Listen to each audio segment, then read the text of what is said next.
As we wrap up Hurricane Preparedness Week, we want you to write down your plan. Prepare now before the season begins, while you have time and not under pressure. If you wait until a hurricane is in the Gulf of Mexico, then you could be in a hurry and make very bad decisions. Take the time to write down your plan now and organize your important documents for quick access. So remember, who, what, when, where, why, and how. Know who issues evacuation orders for your area and who is your contact outside of your primary family that you'll notify that you and loved ones are safe. Decide what supplies you need in your disaster kit and assemble it. Determine where you will ride out the storm and know your evacuation route.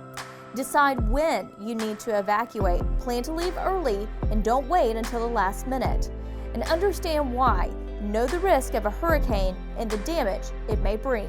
And lastly, write all of this into your plan and practice it so you know how you will react before we enter hurricane season.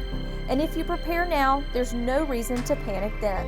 And remember, the first 72 is on you.